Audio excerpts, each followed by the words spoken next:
Hai, salam sejahtera semua murid-murid. Hari ini kita akan masuk bab 13, iaitu bab yang terakhir untuk silibus tingkatan 5 KAMUA, iaitu teknologi genetik. Teknologi genetik. 13.1 standard kandungan ini tentang kejuruteraan genetik. Kejuruteraan genetik dan juga organisma terubah suai genetik ataupun dalam singkatan GMO. Kejuruteraan genetik ini adalah satu teknik manipulasi gen untuk mengubah suai genetik sesuatu organisma bagi membentuk kombinasi gen yang baharu. Organisma terubah suai genetik pula ataupun lain kata dalam English dia adalah genetically modified organism, GMO, merupakan organisma sama ada haiwan, tumbuhan ataupun mikroorganisma yang dihasilkan melalui teknologi DNA recombinant. Kejuruteraan genetik dan organisma terubah suai genetik. Kejuruteraan genetik melibatkan pemindahan segmen DNA daripada satu organisma ke dalam organisma yang lain melalui satu teknologi DNA recombinant. Dengan menggunakan teknik dan prosedur dalam teknologi DNA recombinant, ahli biologi dapat membina semula DNA ataupun genom bagi sesuatu organisma. So, genom ini merupakan satu set DNA yang lengkap bagi sesuatu organisma. Genom ini juga mengandungi semua maklumat yang diperlukan untuk membina dan menjalankan proses kehidupan sesuatu organisma itu. Organisma terubah suai genetik ialah organisma yang mengandungi DNA recombinant. Melalui teknologi DNA recombinant, kombinasi gen yang baharu akan dihasilkan dalam sesuatu organisma lain daripada yang asasnya. Organisma transgenik, organisma yang mengandungi DNA recombinant dinamakan sebagai organisma transgenik. Ini contohnya, susu yang dihasilkan oleh lembu ini tidak mengandungi beta-lactoglobulin, iaitu sejenis protein yang menyebabkan alergi kepada kanak-kanak. Jadi, gen yang menghasilkan beta-lactoglobulin ini telah dimansurkan daripada genom lembu ini. Ini satu contoh lagi. Kambing yang terubah suai genetik ini mempunyai gen manusia yang boleh mengekutkan faktor pembekuan darah. Jadi faktor pembekuan darah ini boleh diperoleh daripada susu kambing tersebut dan ditulinkan dan digunakan untuk merawat pesakit hemofilia. Untuk tolong pesakit hemofilia membekukan darah mereka bila ada luka.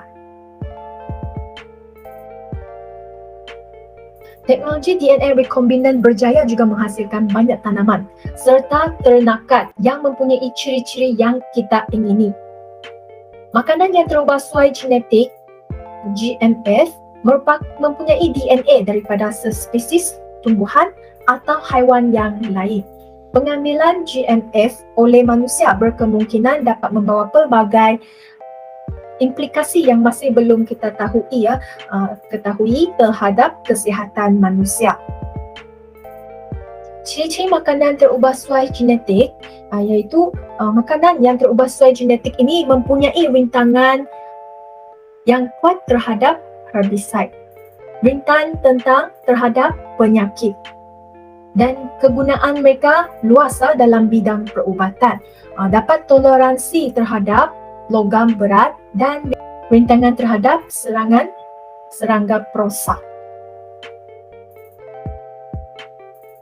Jadual kebaikan dan keburukan ada dalam buku teks kamu juga. Kita tengok kebaikan bagi makanan yang terubah suai genetik. Okay, makanan jenis ini boleh mengatasi masalah bekalan makanan sedunia melalui penghasilan tanaman dan ternakan transgenik yang berkualiti tinggi.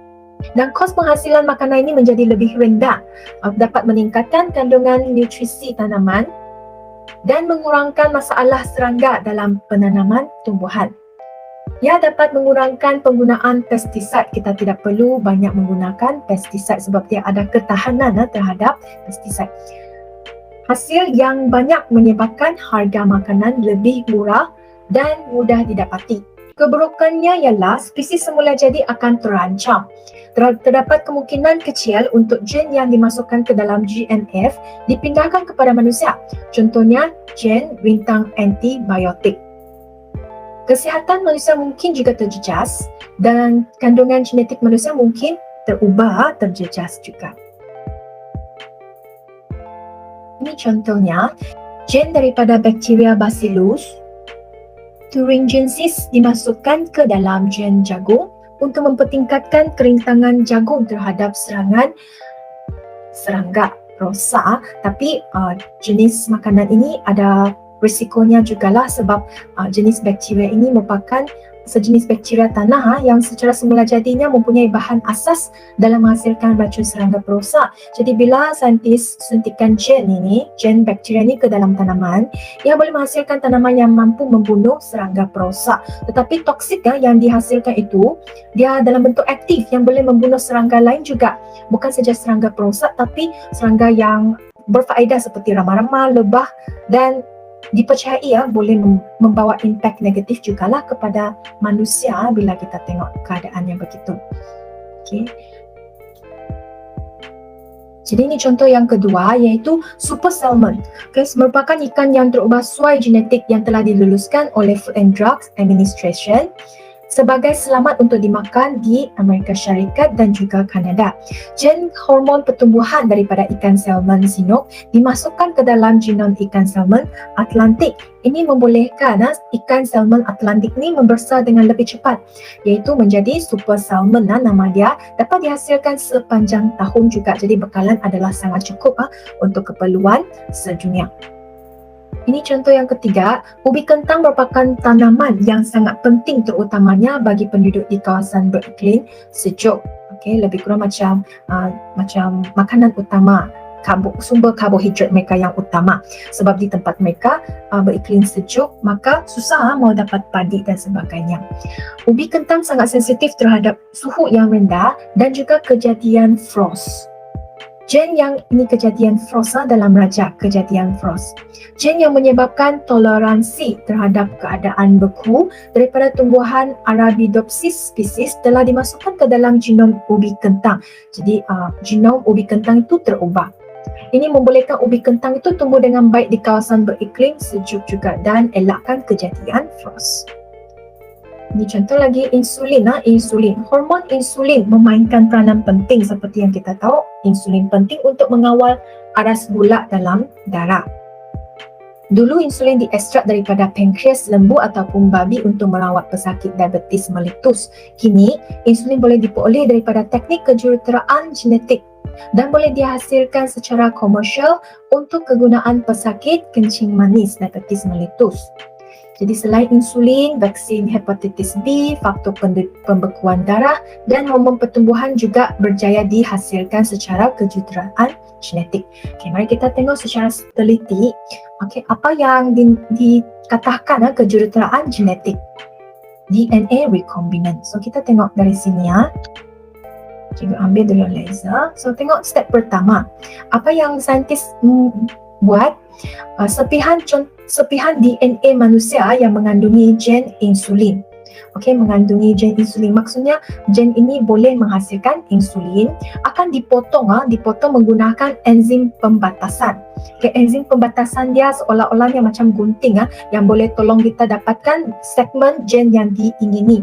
Jadi gen insulin ini lepas didapati, dia akan dapatkan step kedua ini kita tengok dua, plasmid yang merupakan DNA bulat dalam bakteria akan digunakan sebagai vektor penklonan. Plasmid ini dipotong menggunakan enzim pembatasan juga dengan satu bentuk yang boleh nanti kita insert ataupun kasih masukkan gen insulin, gabungkan supaya kita boleh recombinantkan dua-dua gen ini, plasmid. Plasmid yang telah dipotong akan dengan bantuan enzim DNA ligase, tak boleh dapat plasmid recombinant dapat disisipkan. Gen insulin ini dapat disisipkan masuk ke dalam plasmid bakteria. Maka sekarang plasmid recombinant ini dapat menghasilkan hormon insulin yang kita perlukan. So kita tengok seterusnya, plasmid rekombinant itu akan dimasukkan balik ke dalam bakteria. Okey, dimasukkan dalam bakteria dan sekarang bakteria itu dinamakan sebagai bakteria transgenik sebab dia mengandungi plasmid rekombinant. Okay. Jadi bakteria transgenik ini, klon bakteria membiak dengan banyak dan menghasilkan insulin di dalam selnya. Jadi bila dalam proses pertumbuhan bakteria ini, pengklonan bakteria, bilangan bakteria bertambah. Dan setiap bakteria itu akan menghasilkan, yang hitam-hitam, kecil-kecil, belatan kecil ini adalah insulin, insulin yang diperlukan. Maka macam mana kita gunakan insulin ini? Kita akan ekstrakkan insulin daripada bakteria dan ditulingkan untuk penggunaan pesakit kencing manis. So itu saja yang kamu perlu belajar dalam subtopik 13.1, kejuruteraan genetik. So praktis formatif 13.1, dia ada 3 soalan yang ringkas, iaitu nombor 1, apakah yang dimaksudkan dengan kejuruteraan genetik? So jawapan cadangan dia, kejuruteraan genetik merupakan satu teknik manipulasi gen untuk mengubah suai genetik sesuatu organisma bagi membentuk kombinasi gen yang baharu. Nombor 2, apakah maksud organisma transgenik? Organisma yang membawa DNA rekombinan ataupun membawa gen asing dalam sebuah selnya. Soalan nombor 3. Nyatakan satu isu yang sering dibahaskan tentang makanan terubah suai genetik GNF, iaitu kesan GNF yang terhadap kesihatan manusia yang masih tidak dapat diketahui.